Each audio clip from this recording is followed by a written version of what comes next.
Hello children, welcome to your English classes.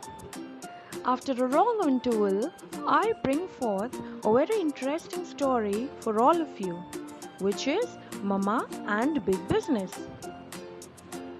It's given in the Oxford New Pathways English Reader 5.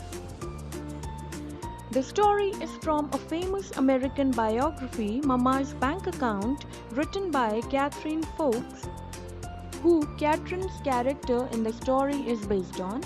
Originally from Norway, Catherine's people had settled in America, and the book describes in an entertaining manner the many different experiences that the family had in the country of their adoption. Let's get started. I was helping out at Schiller & Son Druggist. Children, druggists are the people or the shops who sell the medicines. Schiller went home to a hot lunch from 1 until 2 o'clock every afternoon. I was at Schiller's drugstore and telephoned Mr. Schiller's home only if a prescription came in.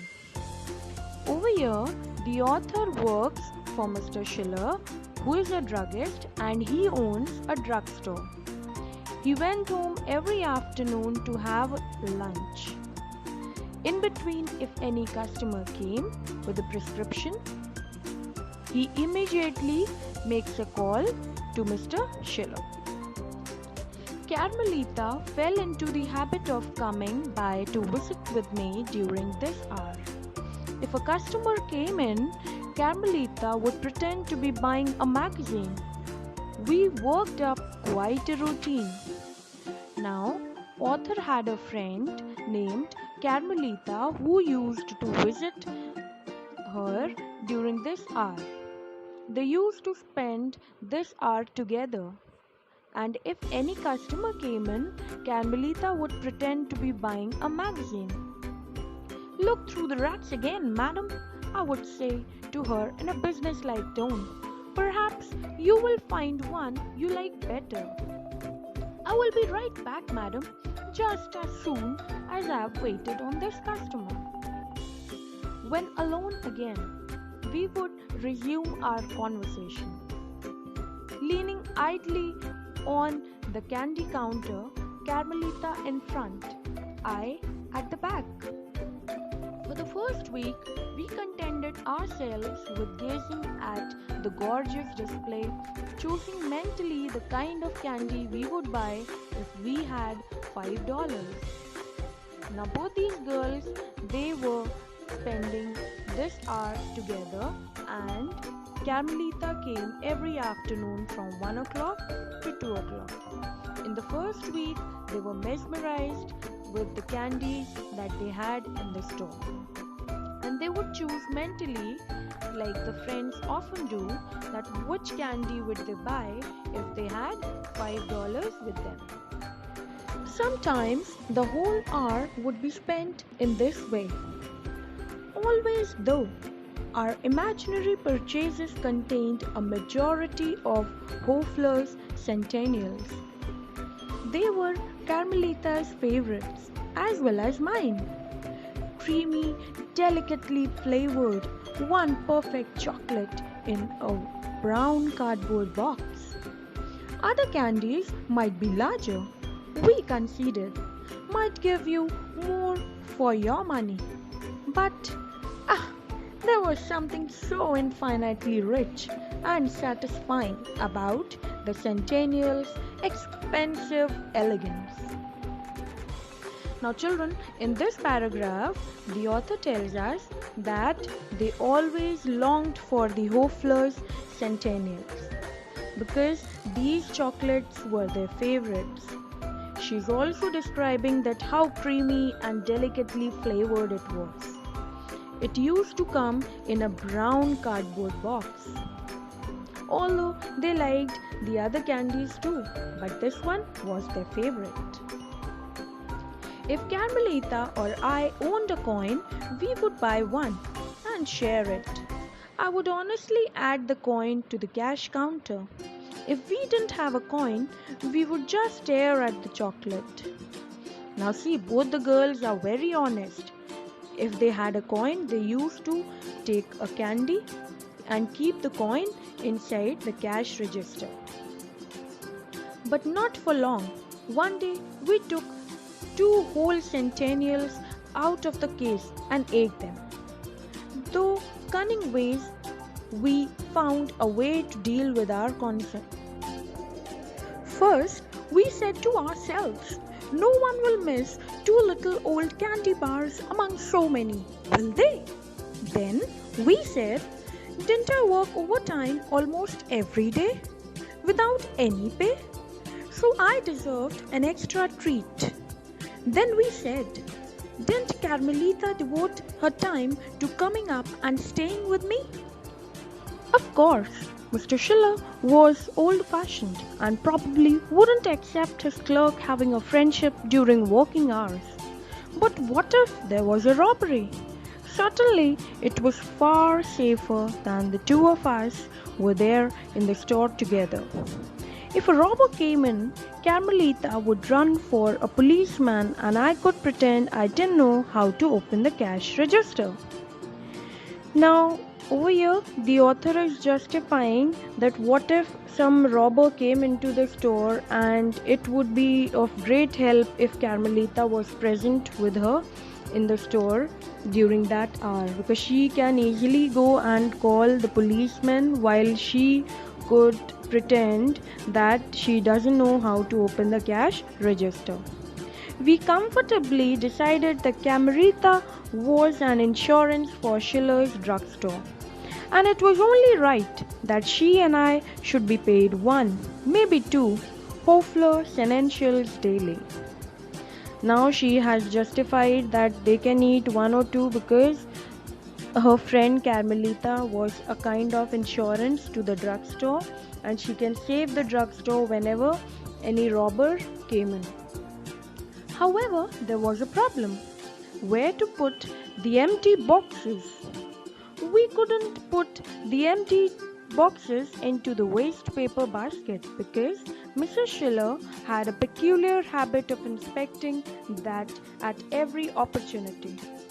We couldn't throw the boxes out into the street because Mr. Schiller swept the sidewalks in front of the store several times a day, and we didn't want him to start wondering at the sudden and brisk sale in candy. Now, these children, although they were eating the candies, but they didn't know where to throw the chocolate boxes because they couldn't throw it in the dustbin because Mrs. Schiller, she often checked the dustbin in the store, and also they couldn't throw it on the street because Mr. Schiller had the habit of sweeping the sidewalks in front of the general store like normally the shopkeepers do. So and they didn't want him to suspect them because suddenly there was such a good sale of candy in the store. We finally solved the disposal problem by tossing the empty boxes up into the dark recess. Now children, recess means a hollow space inside something. Over the big street window, a perfect hiding place, we assured each other. Now these girls, they started throwing the boxes in the dark empty place above the big street window. Perfect that is, until the Saturday the window dresser came to change the window decorations and climbed up to the chubby hole to get the pink crepe paper he had stored there the month before. Now, one Saturday a window dresser came to change the window decoration, and then he found those empty boxes over there. Hey Schiller, I heard him yell. What are you collecting these empty Hofler boxes for? He began to toss them down one by one. Some of them crumpled, some whole. Before my shocked eyes there fell a cloud of empty candy boxes. I moaned softly. Oh surely, Carmelita and I had never in the world eaten that many. Time stopped, along with my heart, while I watched the growling proof of my shame. Now children, you people also must have been in such kind of situation at home where you used to hide something and then ultimately one day it comes across you and then you feel the shame. Same thing happened with the author also. Now she could see that a lot many boxes he used to toss one by one, all the boxes were thrown to the ground, and then the author wondered that they had eaten so many chocolates until this time. I looked up once at Mr. Schiller, surprised but still kind face. I swallowed noisily. He was about to speak, but some evil wind blew Mrs. Schiller's in through the front door, and from then on nobody else had a chance to speak. Now just then, Mrs. Schiller, she came into the drugstore. Her tight little eyes understood the situation immediately. Her voice rose and fell in hurtful disapproval, and the ugly words made me shiver. No one ever had talked to me like that. Mrs. Schiller's most frequently used and mildest word was thief. She said I was a dirty, rotten, sneaking, low-down thief that should be sent to the prison. Nobody in the world should ever trust me again. Now Mrs. Schiller, she started to shout on the author and she called her a thief. And she was never addressed like this earlier in her life, so she started crying. Mrs. Schiller said so and she said so again and louder until in pity for me. Mr. Schiller made her go to the back of the store. He finally let me go, and I rushed home to Mama, crying hopelessly, carrying the newspaper wrapped package of empty Hofler boxes that Mrs. Schiller had ordered me to take to her. It was some time before Mama could understand what I tried to tell her. She only said, first you must stop sobbing. So, my Catherine. Now, the author, she was crying, and Mrs. Schiller, she ordered to take the boxes, and she also asked her to go home. Now, when she reached home, she was crying and she was explaining her mother, but her mother couldn't understand anything because she was sobbing. So she asked her to stop crying and then tell her. Her words were so loving, I started crying again. Poor mama, to have such a child as a thief. Mama wet the towel by the sink and wiped my face, holding the coolness against my aching head. There now, she said, there now. And a big girl though I was, she made me sit in her lap while she rocked me gently. Now, the author's mother, she tried to comfort her because she was crying and her head was also aching, so she wiped the towel and she cleaned her face, and then she started asking her gently that what was actually the problem. Haltingly, I told her of my crime, and when I got to the part about Mrs. Schiller, she stopped rocking and just held me tight. I waited for Mama's answer. Mama couldn't be strict, even stern, when we children had done wrong. I knew that I had sinned dreadfully, and now it was only right that I be punished. Now, the author, Catherine, she says she thinks that she had done such a bad thing and she should get a punishment for it. Mama stood up so quickly I almost fell. She walked over to the sink and took a drink of water. Her back was so straight, so rigid, I started to cry again. Oh, please, I begged. Please, Mama, don't you be angry too. She turned and hurried to me, took my shaking hands in her. Not with you, Catherine, she said honestly. It is with you too, but yes, that can wait. Now look at me, daughter. I looked into her quiet face and watched her mouth try to smile. This is important, my Catherine. Perhaps I cannot explain it so well, but you must not ever feel here. She touched me in your heart that you are what you said. a thief, a bad girl. But Mama, I did take them, and Mrs. Schiller said, Catherine, believe me, you are not a thief. You're a good girl. I shook my head. You have been foolish, yes. You have done wrong, but no great wrong. You are still so young, so greedy for sweets, and all young things are.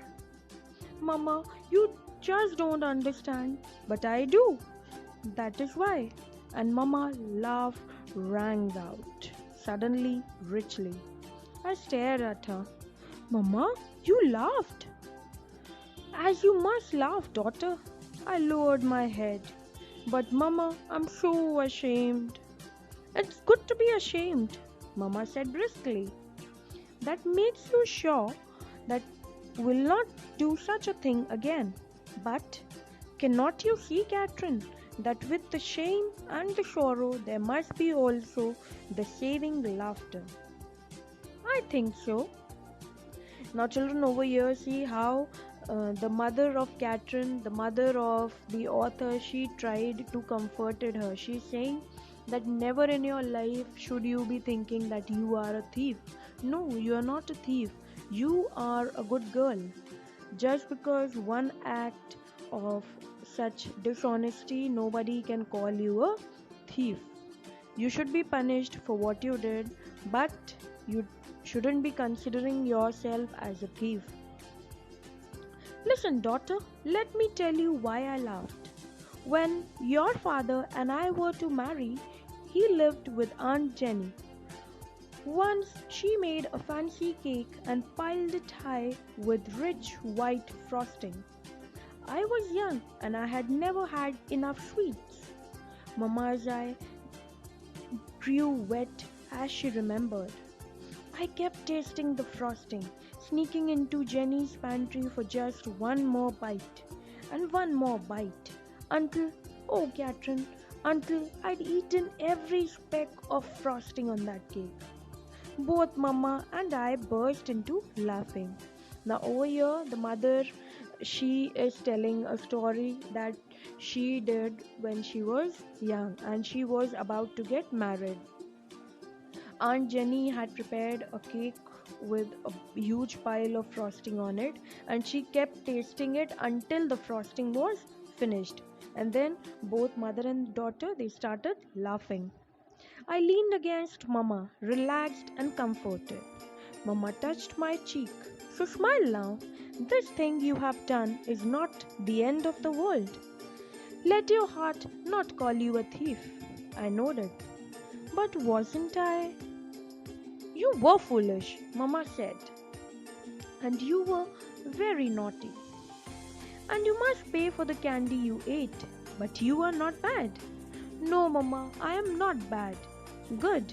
Now peel the potatoes for dinner and set the table.